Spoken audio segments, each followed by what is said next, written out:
Jeremy, I know you like to be active, and you've only had one fight in like 18 months, right? It didn't go your way. So what's it been like? Has this been a tough stretch for you?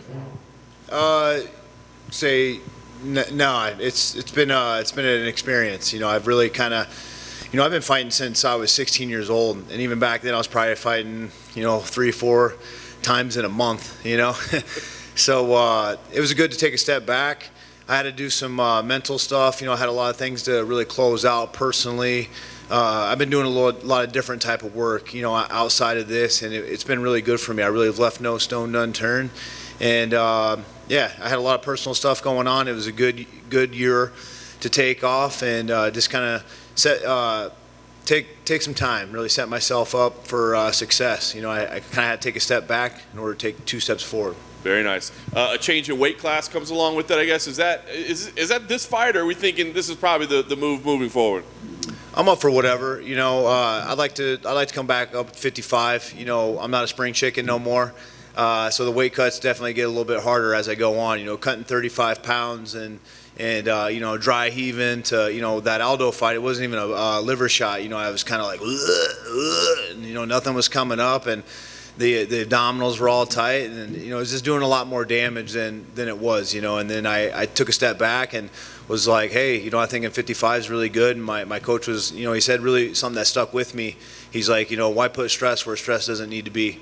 I have a lot of skill. I have a lot of experience. I just posted today, I'm like one of the nastiest knockout artists of all time, so the power's there, nothing changes. It's adding a little bit more flavor here at 55, so I'm excited to come back here and put on a show for you guys. Very nice. Obviously it's been a frustrating stretch with the results, but like you said, here you are, you're in a co-main event. I think that shows what the organization thinks of you. Do you take pride in that, knowing that, okay, I haven't had the wins lately, but they know I'm going to go out there and put on a show? Hell yeah. It's not about the show tonight, or come Saturday night. It's all about the win.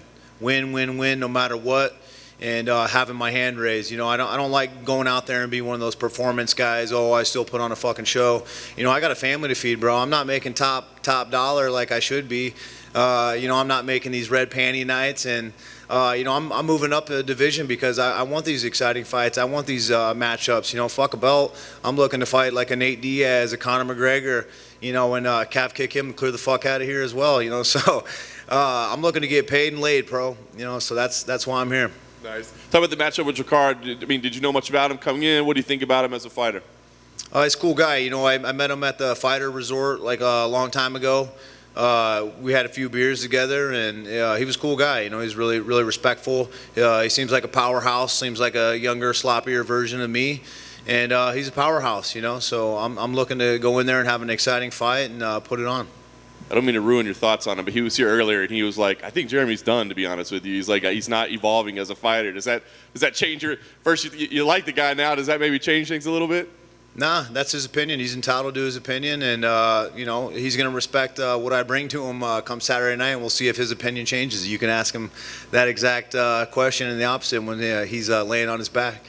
Nice. Last thing for me, I think you kind of touched on it, but as far as goals here, is it to go out and do something spectacular? I don't know that you're ever really in a boring fight, but is this like I got to get that win and get that second check, or is it no, I got to go out there and do something amazing? It's all about the win. I do amazing things when I'm inside the octagon. I don't have to change. And to reiterate back, every time you ever seen Jeremy Stephens lost, he comes back better than ever. I fought in guys that he hasn't even fought in top 10. I'm fighting guys like Cater, Beast, Jose Aldo. Look at the list who I fucking fought before you go and judge me. And then look at my performances, even so. They speak for themselves. And if you know Jeremy Stephens, you guys seen me as a baby coming here at 21 years of age. I'm like the UFC's baby. And you've seen year after year, I constantly get better. And I don't like losing. It's all about the win come Saturday night, and I'm going to prove to the world once again why you don't ever count Jeremy Stephens out. Just to add on to what John said, he also said he feels he's better looking than you. So I don't know if that's like the worst line he could have crossed or not. You said you had some personal stuff to take away with your time away from the cage. Was that like positive personal stuff or negative personal stuff that you needed to resolve? I'd say positive. It was definitely positive. I had a lot going on. Even before my fight with Cater, my coach Eric Del Fiero was saying, "Hey, you should take a step back." And I'm a tough mental guy. I've been through a lot. I know how to get myself out of there. I thought I could do it. I had a lot of stuff going on with my mom. She almost died. She's been a drug addict since I was, as long as I can remember. There's just been chaos in my family home. Before I got married in 2018, she kind of went off on the deep end, and I haven't spoke with her until the week before I fought Cater. She had almost died.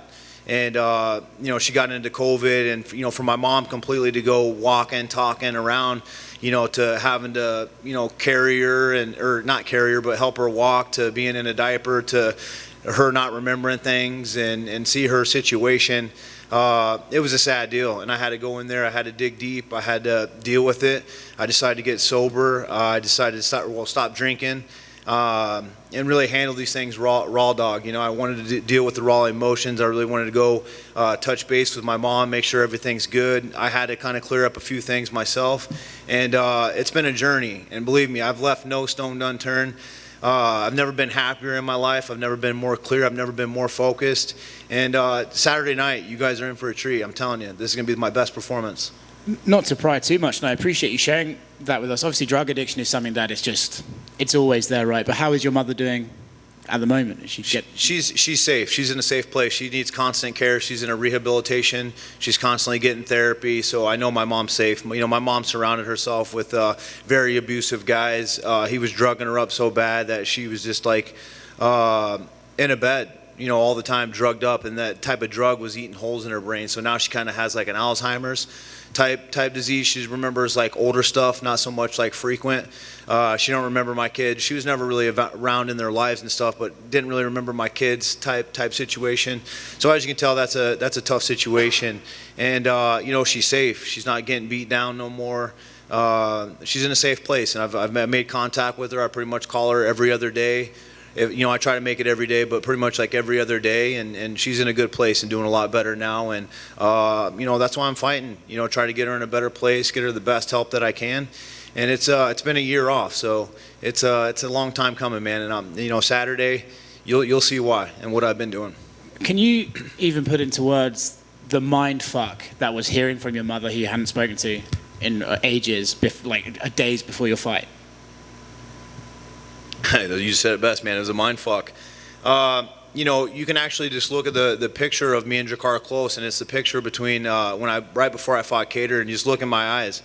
I just didn't look happy. I don't even like looking at that picture just because I was in such a fucked up place, and I had to go out there and fight and perform. I was doing great. In that performance, I was fucking kicking his ass. And I just got caught. It was a beautiful timed elbow, and it was his time, and I just had to sit back, and really go from there. And then it kind of all made sense with my coach saying, hey, I really feel like a step back is going to be better for you.